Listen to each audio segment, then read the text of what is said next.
So this is like the third book, Miss. Yes, this is the third book, but wait a minute. I've never been to Maryland Live like this. You love this?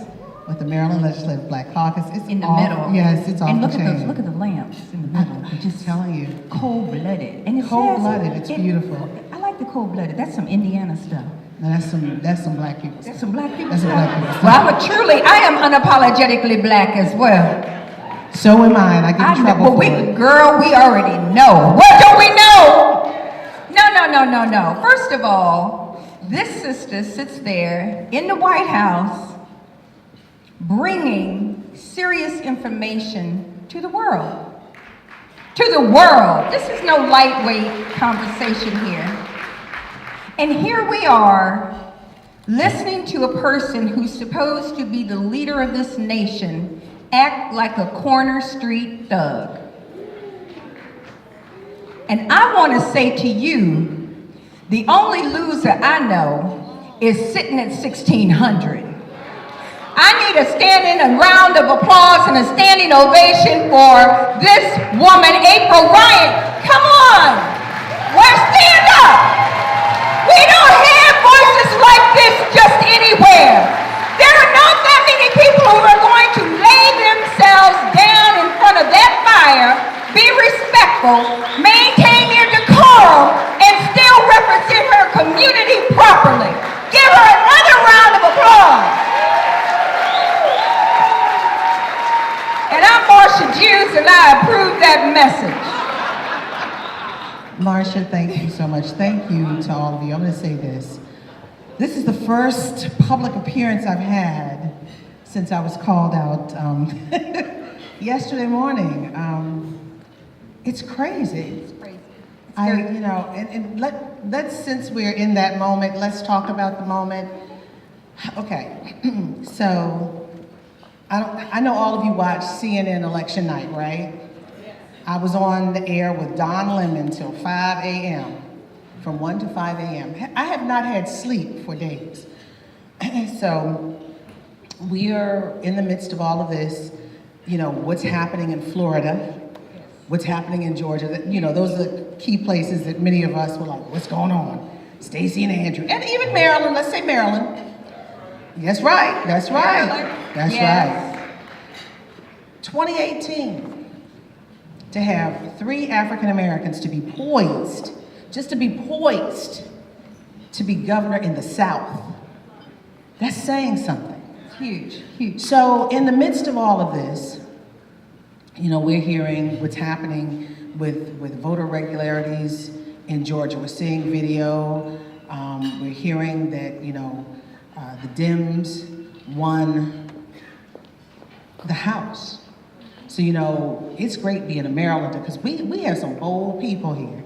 So around 1 o'clock in the morning, I'm on the set texting Congressman Elijah Cummings, what you gonna do? Right. Commercial break, call him. He's in the bathroom talking to me. I can hear the echo, I shouldn't tell him. But then I said, look, okay, I'm getting ready to go back on there. He's texting me. And we go on the air talking about it, but in the meantime, we're seeing the video of voter irregularities, and we're hearing things that are happening in Florida and in Georgia, and I'm like, wait a minute. So then the next day, I'm saying, okay, well, I get off at 5, go to bed, wake up at 10, wake up at 9, see that there's gonna be 11:30 press conference, oh boy. Because there was nothing on the schedule. I said he's gonna have a press conference. I said, now, how do I look at this? I said, is it a win or is it a loss? I said, it's not so good, but the White House, of course, made it look like this is a great win. I'm like, wait a minute, okay, just because the Dems won the House, they took the House over from Republicans, but the Senate is still Republican, there's gonna be a fight. A big fight. A big fight, and they're gonna make it like, oh, we won. Now, I can kind of see in my mind that they won to a certain extent, because no matter what they do in the House, and I know, Congressman, I know you're not happy about what I'm going to say, even if they fight, Republicans have the Senate. That's right, and they control it. Let's say Dems do decide to go down the road of the I word. There will not be a conviction. Conviction means removal. Because in this mindset, at this moment, Republicans are not going to get rid of Donald Trump. So, but there's going to be a huge It fight. has to be. So he was very amped in a different sort of way. He was upset, but he was trying to promote this win. And in the meantime, all this other stuff is going on. Sessions. And that just came up. No, they knew. It was brewing. It was stirring. That's right. And people were asking in the press conference. So I'm sitting there getting information about Andrew Gillum possibly unconceding Yes. in the midst of the press conference. And then hearing about all these voter irregularities. So I'm screaming in this pregnant moment after he had answered a question, moving to call on someone else. So I screamed, I'm in the second row. I screamed, Mr. President, what about voter suppression? It was off mic. And he said something about voter suppression, engaging me. Yeah, I got voter suppression or something along that line. So I stood up. Being respectful, being respectful, stood up. I didn't call on you, sit down. I was like, And there's a picture where you see me looking like, really? And I was like, I said, okay, sir, but I'm responding. I didn't call you, sit down. And I said, okay. And then he said, well, I got voter suppression, CNN poll numbers. I was like, oh. So I get back up. Because you don't tell a black woman who's 51 years old. From Baltimore. From Baltimore. More, she ain't hearing it. Baltimore City, and she's gonna sit down. That was very disrespectful. I've got children. You can't do that. I'm old enough to have grandchildren. So I jump back up, Mr. President, you said about CNN, I'm talking about North Dakota, Texas, Georgia, Florida, and other states. I'm not calling on you, I'm not calling on you. Now, mind you, this is a president talking about voter fraud where there are not many cases. There are more cases of voter suppression in 2018 than there are with voter fraud, and it's a real issue. So I'm chastised, but the next day, I travel early in the morning to The View. I happened to take a little time to enjoy The View in New York with Whoopi and Joy Behar, Meghan McCain, Sunny Hostin, and Abby Huntsman. So I'm sitting there and they discuss what happened the day before. And believe this or not, I hear that the president watches The View. That's how crazy this has gotten. I mean, who has time for that? You're supposed to be running the country. Like, really? Wait a minute, but this is during his executive time. So, I mean, it sounds crazy, and you would think you would make this is being made up, but this is real. So I'm told he watches The View. Now, I didn't get back to Baltimore until very late. I took my children to school, and I get a call from CNN as the president is leaving to go to Paris. April, the president just went in on you. I was like, what? And I had to sit and listen to the tape. And I'm like, huh? And all my friends were texting me from he talked about you, called you a loser. I said, really? So when I saw the tape, I said, why is he? I said, I'm not even there. He watched The View. And you have And he was gotten upset. underneath his skin. I'd gotten under his skin because he felt he had the last word to intimidate me. Not only did he do that to me, they doctored a tape of Jim Acosta. Right. The Whitehouse making propaganda over a journalist, First Amendment. That's something you see in Russia or China. But This is serious. It is serious. Congressman, is this serious? That's right. Yes. This is serious. Then he's going to tell Yamiche Alcindor, who asked a real question. Well, he said to her, that's a racist question. I'm insulted. Do you realize the kind of targeting he's now placed on her head? Then, now going back to Friday, while he's on his way to Marine One, he chastised, someone asked him about taking Jim Acosta's credentials after this doctored video. They set Jim up, because he didn't have to call on Jim. Jim's credentials are yanked. And then he said, well, and then out of the blue, he talks about me trying to take my credentials. 21 years in, I'm one of the deans of the press corps. Morgan State, Baltimore City. That's not gonna happen. That's not gonna happen. That's not gonna happen. Well, if he tries, I think there's going to be a big fight because this is now this is now, this is about freedom. Right. This is And about freedom. Free speech. Free speech, freedom of the press. Oh, freedom, oh, freedom, oh, freedom over me. And before I be a slave, In that grave. I'll be Say it. buried in my grave. Say it. Say it. And go home to my Lord and be free. So my thing is, I'm like, what? And then he's talking about me, just brings me up. I wasn't even there. They're like, oh my God, you in that man's head. I don't want to be in his head. But you're in his head. I do not want to be. I mean, for him, I wasn't there. And you've been there too long. See, he can't. Too long. And you have Institutional knowledge. I know yes, too many you can things think, and too many and you people. can speak, and you can articulate everything that he doesn't want to talk about. Now, and then they're going to go to another young, gifted, and black young woman by the name of Abby Phillip. That's a stupid question. Right. You asked her, what? So disrespectful. I grew up in a time when we had 3 news channels. There was snow after Johnny Carson. 5 a.m. you wake up with the flag.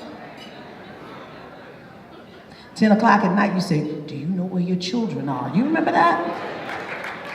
And I remember between all of that, there was this man that used to say, that's the way it was. Yes. Walter Yes, Cronkite. I grew up, Yes.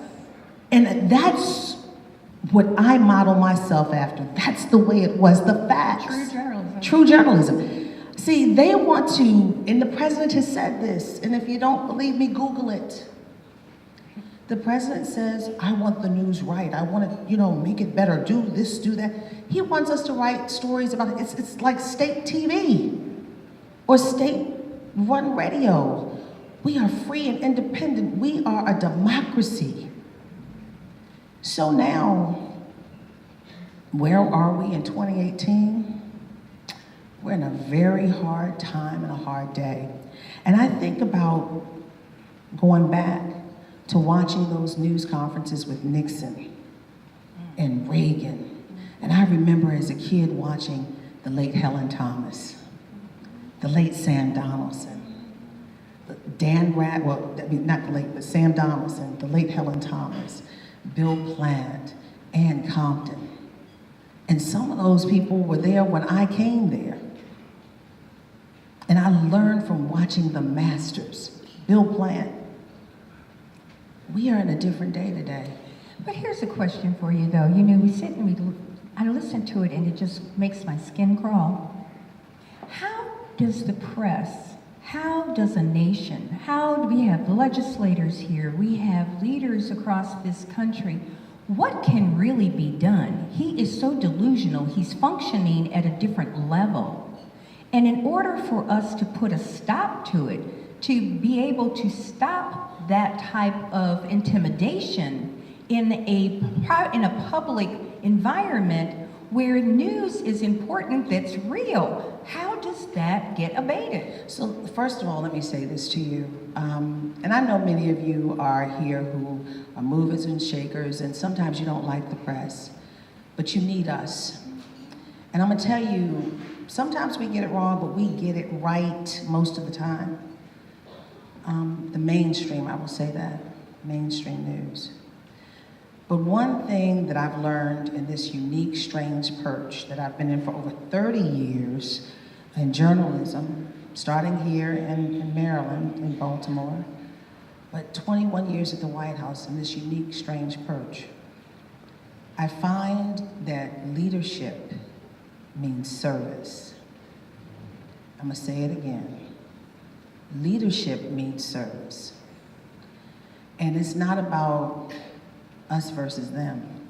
It's about all of us. It's about we the people who are still forming a more perfect union. And I think we've forgotten that.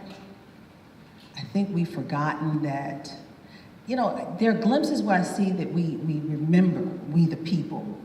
But some of us have been bullied into submission.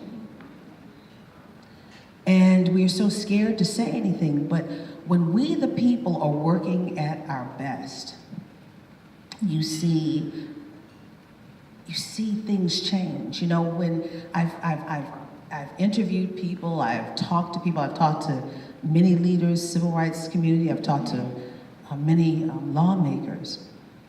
But one thing I found that the squeaky wheel gets the oil. People don't want to hear that nail on the chalkboard. People don't want to hear that unlubricated cog. And once something happens, if the dis-ease rises to the top, it effectuates change.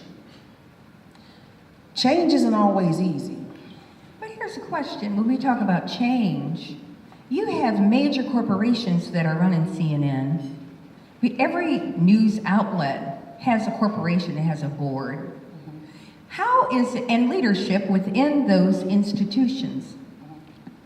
What are they saying about how their reporters are being treated, how they're being looked upon as faux news?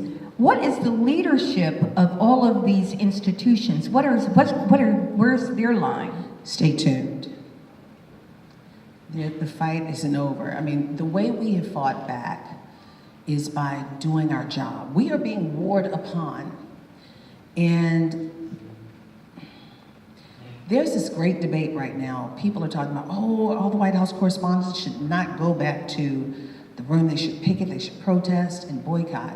Well, you know what? If we boycott it, they're going to kick us out. And we won't come back. But you need us there. You need us there. You know, and I'm going to give you, for instance, I'm one of, Joy Reid, my dear friend over at MSNBC, she said to me, oh, April always asks the questions about Black America, but now it's in vogue. Everyone seems to want to ask about Black America. I'm glad it's in vogue, because we are still a community with the highest numbers of negatives in almost every category. And a lot of times, if I don't ask the questions, they're not going to be asked. And it's sad. I think about, I'm going to give you for instance, remember when the Philadelphia Eagles were bold enough to say, I'm not coming to the White House? Right. And then the president had that, let's honor the Flag Day. And then we had this big White House press briefing with Sarah Huckabee Sanders. Yeah, I know. Bat those eyes. Go ahead. Stop. We had that press briefing, and everyone was dancing around the question. And she was like, it's disrespectful with the flag, it's this, that, and the other. And I'm saying to myself, now come on, people. Do you guys not know what it's about?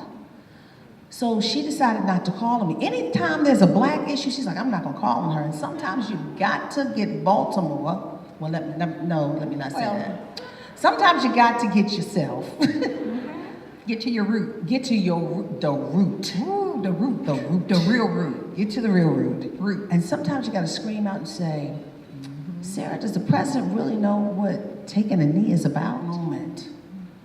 There was a pregnant pause in the room.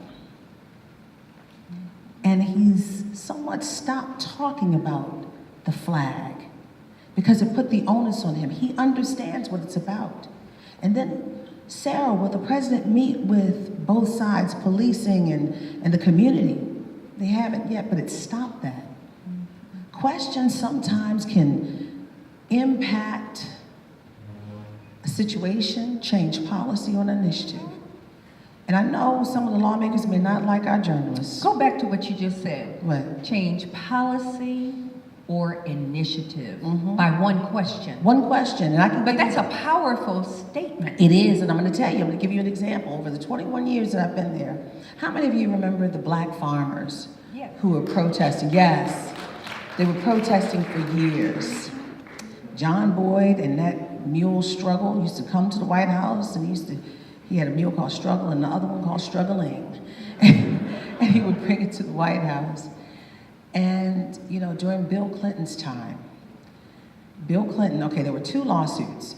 But the first lawsuit, they said, okay, we're going to give this to you. We found that the Department of Agriculture was discriminatory to Black farmers. And then they told the farmers, okay, we're going to give you this money, but don't tell anyone. So, undercover. So then that prompted the second round of lawsuits, and they won that as well. But guess what? They won the second round, won the lawsuit, but Bill Clinton said, okay, you can get the money. They never got their money. Right, hold on. Oh, Billy? Really, the people, and it's the sad piece about the system. People can file for a lawsuit and say, oh, I'm in it. The original parties, but many of them died along the way because it took so long. Bill Clinton said, okay, you can get the money. I kept raising my hands. Where's the money? When are they gonna get it? Oh, we're working on it. George W. Bush, he even tried. Where's the money? We're working on it. Barack Obama, at a time when we were in recession, and Congress did not think that they were going to do it, but particularly the Congressional Black Caucus said, we don't have money to do it. Where's the money? Over 17 years I kept asking, and they got their money during the Obama years. Yeah, and that's how, just asking questions, putting it on the table. But that took how long? 17 years. And some of those farmers, the original complainants died. But also, I'm gonna give you another example, and this is kind of trite, but it's real. Remember when the Salahis came to the White House? Y'all remember them, the housewives of DC or whatever they were. And they wanted to show that they were for the Bravo TV show. Yeah, we're gonna do this, and we're gonna get up there, and we're gonna be the stars of the show. At that time, you had Barack Obama as president, the first black president, who had issues with death threats, many death threats, just because of the historic nature. Then the leader of India had just escaped an assassination attempt. But the Salahis said, oh, we're gonna go up in there, we're gonna do what we have to do, we're gonna get on TV. They thought it was okay, but it was a security issue. And part of the problem, this new administration did not understand what the process was, how it used to be, or they just changed it. And that I was understanding that came from the social secretary. They changed the process of how they allowed people to come in. There was not a multi-tier or multi-level security process. So they slipped through. They were in Joe Biden's face, Rahm Emanuel's face, the President of the United States' face. And then it came to light. And I'll never forget Robert Gibbs and I, that was one of those moments too. We had a little back and forth. But because we asked those questions and there was an institutional knowledge of what the process was, they changed it back to what it used to be. And a couple people were no longer at the White House not long after that. That's all I'm gonna say. No, yes, and there are a couple of people who have left the White House, or there are a couple of people who really should. But it's very interesting in looking at how some of the people are bringing Black people into that environment, but are they bringing them there with a real idea of making change, or is there some subversive program going on? I'm thinking of Omarosa and her thing with the pastors. Daryl Scott. Daryl Scott, what's that name? Diamond and Silk. I'm just wondering. No, literally, seriously. Now, this is interesting. There is, I think both parties are trying to find themselves again in the midst of everything, but particularly the Republican Party and the Black community. The vanguards of the Republican Party, the J.C. Watts, the Michael Steeles, the Condi Rices, the Colin Powells. Different breed. These names are no longer part of the inner circle. And it's the truth. What you find now part of the inner circle, who consult the president, Diamond and Silk. Scary, isn't it scary? Kind of scary. Daryl Scott, and they love Daryl Scott. And let me give you for instance about Daryl Scott. Daryl Scott was brought into the bosom of this administration by Michael Cohen. By Cohen? Cohen. Oh, there must have been something else going on, because Cohen is kind of shaky. Really? So then you have people like, who else? Sheriff David Clark, Kanye West. That's a whole story. Do we have I don't want to go that down much that line. I don't want to go down that way, but yeah. But times have changed. Each party is trying to find themselves, but this is where the Republican Party is going.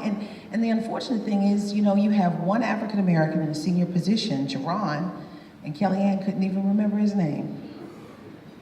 Or care to. So I think about people like Shirley Chisholm, the late Shirley Chisholm, who ran for president in 1972. Yes.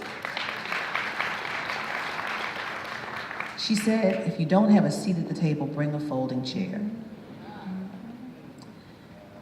And there are a lot of blacks who want to be at the table legitimately and are trying to bring that folding chair. They're trying. They're trying. The ones that really are from the vanguard or from that group who understands policy and politics and understands Washington and understands that leadership is about service. Right. I have to ask this question because it makes me insane. I'm originally from Indiana, South Bend. So think Michael Pence, think Dan Quayle, think Ku Klux Klan, think all that. And so I've seen this before. I've seen this before. I think a lot of us who are old enough have seen this before, right? 50s and 60s. Right, and so I'm 66. Okay. And when we sit down and we look at this, and I'm seeing these heads, they're feeling very comfortable coming out. They're no longer in the closet. They're no longer taking the back or the side seat. They're very bold. They're very abrasive. They don't really care. I know that you all have tried to have these conversations with him. What do you think is going to happen? Because I'm looking at it, it's not the Republican Party of a Colin Powell. It's not that same vibe, and he says it. How do we manage that? I mean, he doesn't even care. He goes to France. He doesn't even go to the Veterans Cemetery because it's sprinkling rain. I got a feeling Congressman Elijah Cummings is going to deal with that because that was a taxpayer dollar funded trip, and that's why he went, right? And he didn't go because of the rain. But there's a different element in there. What is the press? I mean, I'm sure that you are doing investigative work. Yeah, and this is some of the reason why I get in trouble because I see it for what it is and I speak the truth on it. And that's why I'm told to sit down, I'm a loser, and he worries about my contract and any money I make. I'm like, okay, whatever. What else? He said it was nasty. I'm not a nasty person. Yeah. I'm not a nasty person, but I just tell the truth. Unbelievable. Yeah. Some of the reason why this is happening, quite frankly and quite honestly, is because he's allowed to do it. And every time he gets away with something, he goes further. But how do you stop that? I mean, There's really? a thing in this nation called checks and balances. Well, come January, I believe the Democrats are going to start doing some checking. That's what I'm hearing. Checks and balances. But you know, at the same time, he's trying to suppress the press, and I talk about it in my book. He's trying to suppress the press because we are asking the questions he doesn't want to answer. Right. You know, we heard Kellyanne Conway talk about alternative facts. We saw it with that video, that doctor video with Jim, you know, from the White House. But the bottom line is the fact that as a member of the White House press corps, we ask questions to find out the answers, and they're trying to stifle us, they're trying to shut us down, they're trying to strip those who will dare to ask real questions of their press badge. I know they took it from Jim. I mean, there are a couple people in there who are really, you know, those first two rows, some of them, you know, I'm just gonna call out the ones other than Fox. Right. Yeah, they are really hard on getting information, real information. They don't want to that no matter what light it puts the president in. So here's the question. At the beginning of the book, and I think you really should get all three of her books, and because there is a what do you call it? It's a thread, and it just begins and it starts mounting. And you can see all the changes in how she is doing a total analysis. And it goes from just being a basic about the journalism of who she is and what she's about and how she's going to be and who she is, the essence of her at Mama's Knee. But then you get into now, you're getting into this book about the reality of what's really going on. You've done some real soul searching sitting in that second row. Third row. Third row. I'm sorry. Did you get But it in still, third Sarah row? can't miss me. I'm smack dab in the middle. Sit in the middle. Third row. But you say here that you don't even have, they don't want you to even have access to some of those Republican members. I think that's very interesting. How come you can't? You say you may not be aware that as black journalists in the black media, we're often not given access to Republican candidates. I don't understand that. Why not? I don't understand that. Because you know why? Because, okay, they don't consider me or many of us, Yamiche or Abby, as their base.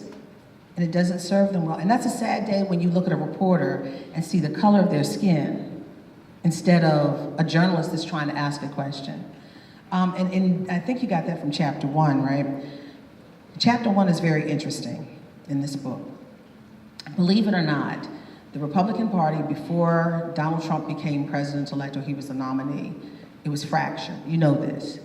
But there was a concerted effort to go into the black community to get the vote in the black community. Sean Spicer and Ryan Priebus invited many of the black reporters to the RNC. And they were talking about, oh, we're gonna do this, we're gonna do that, and this is how we're gonna get the black community, get the black vote.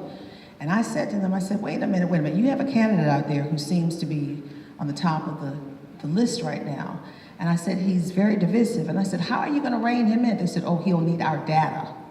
He's what? He'll need our data, meaning their data to reach out to the black community, the brown community. He didn't need that data. Donald Trump proved that he could win through white America.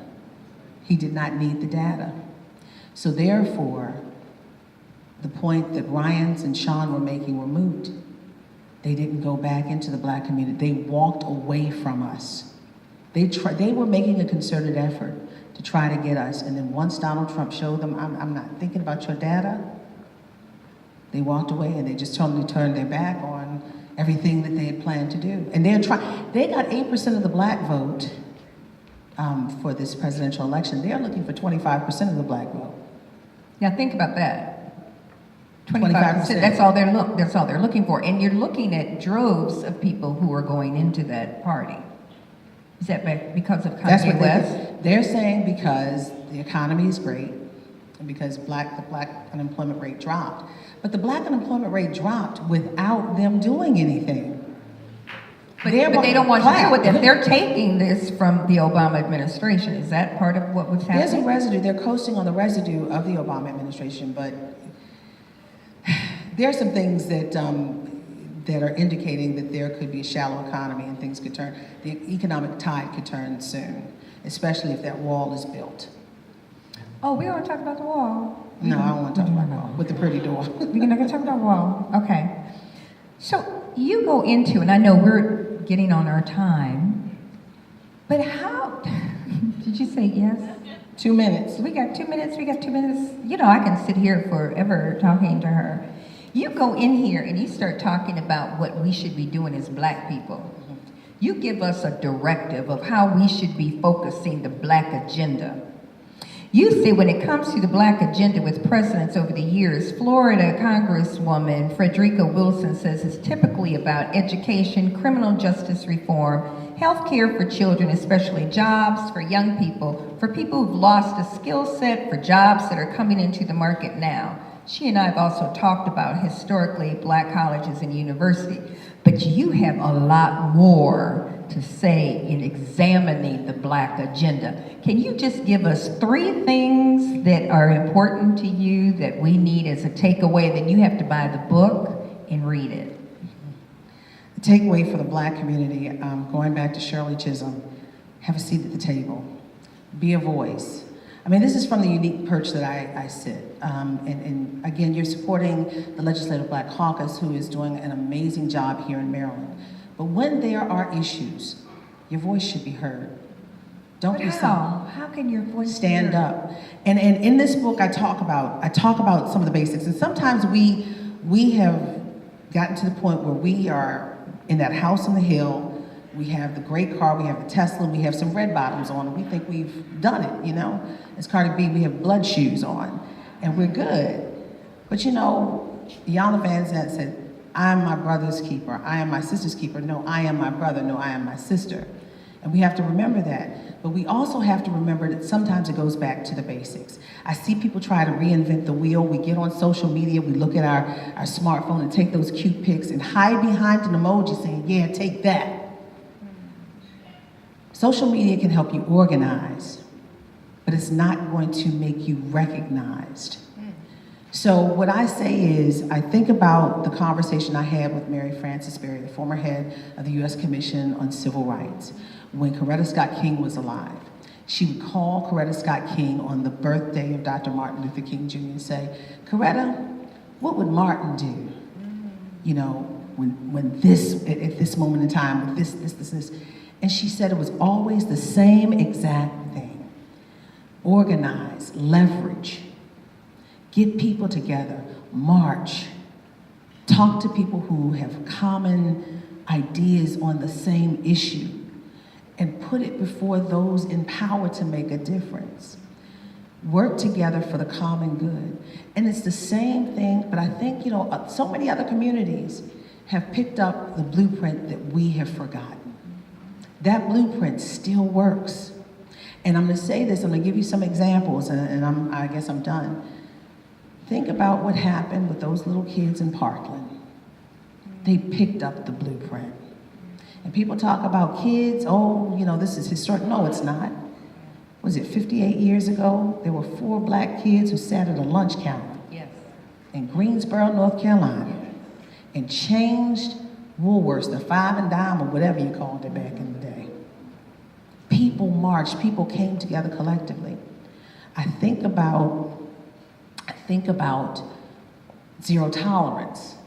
We were up in arms about those babies for the moment when they were ripped from their parents when they came across the border.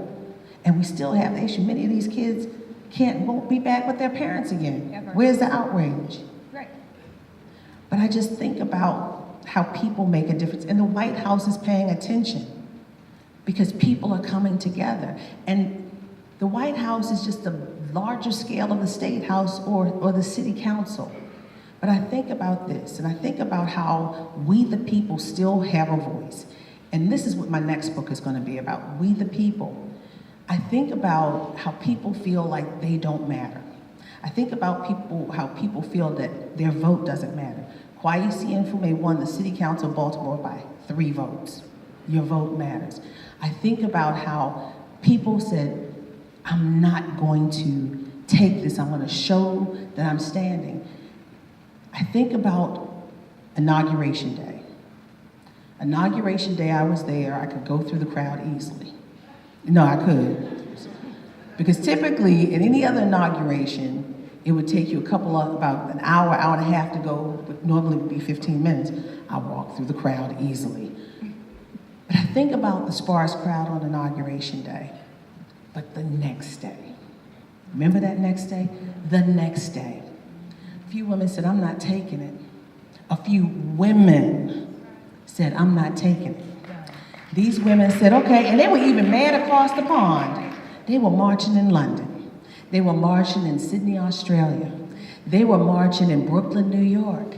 They were marching in Lansing, Michigan. They were marching in Baltimore, Maryland. They were marching in Washington, D.C.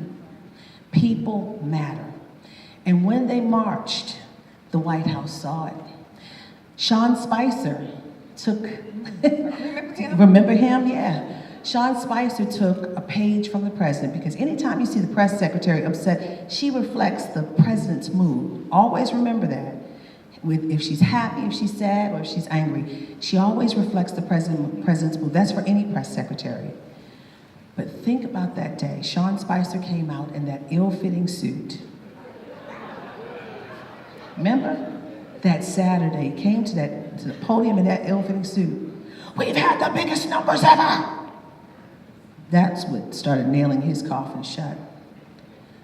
But I say this to say, that day, the White House, the President of the United States saw the reality.